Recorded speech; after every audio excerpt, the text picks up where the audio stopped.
Hi, I'm here at the Millionaire Corner. I'm at the Writer's Block with Kent talking about what you should be checking out this week on our website. How you doing today, Kent? I'm okay. Yes. Thanks for asking. You're welcome. So, what should our readers be looking for? From our investor pulse questions, Donald and I have separated the question about homeschooling, whether investors approve of homeschooling or not.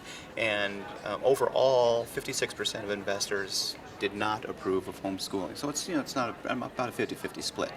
I concentrated on why investors did not like the idea. Much of it has to do with social. Kids that are schooled at home simply don't get the same social experiences that those of us who went to public or private school get.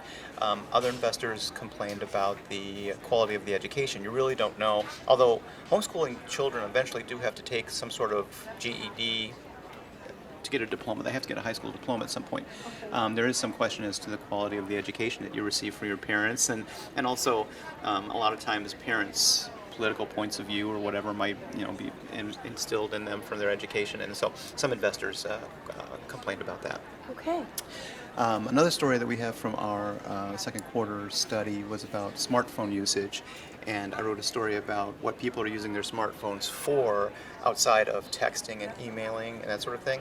And it turns out not a lot of people are at the point yet where they're using their smartphone to buy stuff. I mean, you can use your smartphone to buy your coffee when you go to Starbucks just do that. right, exactly, or any of the so-called daily incidentals, but the percentages really aren't that high. The one place where people are using their smartphone in transactions is a lot of people use them as their boarding passes for airline tickets or even transit like train or light rail, whatever. They are using that as a way to pass through rather than getting tokens or whatever it is, or cards. So they are using it for that. All right, that's going to be a great story. Anything else that our readers should be looking for?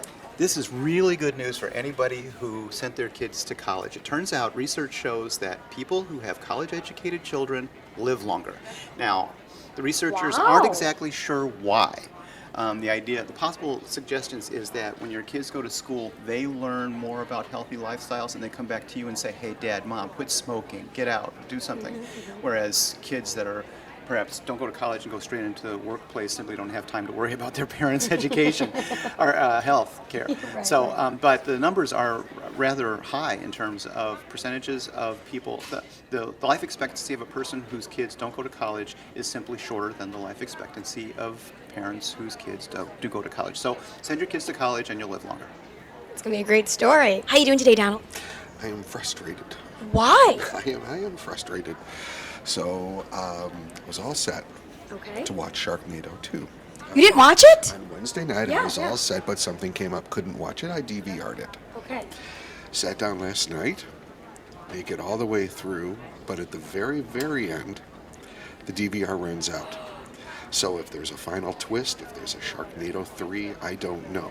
So I'm sure they're going to rebroadcast, but still, you make it all the way through Sharknado and not to see the end. The ending. Hoping it has one of those the end question mark endings. But I wrote about Sharknado 2 for my blog this week. It's very, very hard to try to make a cult movie. The Rocky Horror people tried to do that with Shock Treatment, and it was a bomb.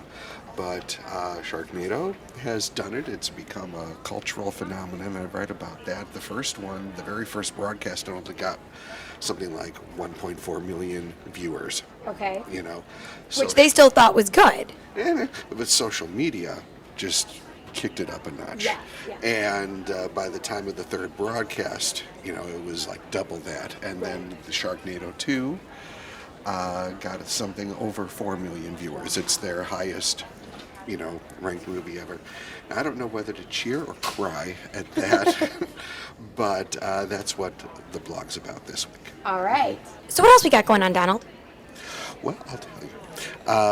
We have a story about homeschooling. Now, Kent has already told you he has written about why affluent households do not approve of homeschooling, but some do, not some, 4 in 10 do. 4 in 10, okay.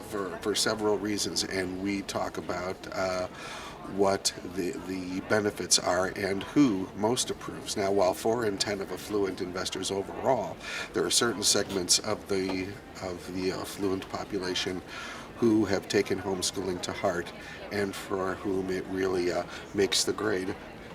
And those are Gen X households, and not surprisingly, I guess, conservative households. And one of the major factors for them, for advocates of homeschooling, is how it gives parents control over the environment, over the education, but mostly over the environment and keeping them away from bad influences, that sort of thing. So that story is up. All right. Well, these are going to be some great stories. And I understand you're going to take it to the Maxi next week. I am going to take it to the Maxi next week. So this Monday, I want you to stop by and check out my blog on the Maxi dress. We're going to be talking about how it's a transitional dress that takes you from summer to fall. And I show you some looks that take your favorite Maxi dress and give it a fall vibe. So you're going to want to check that out on Monday. I'm Heather Kiley. Thanks so much for stopping by.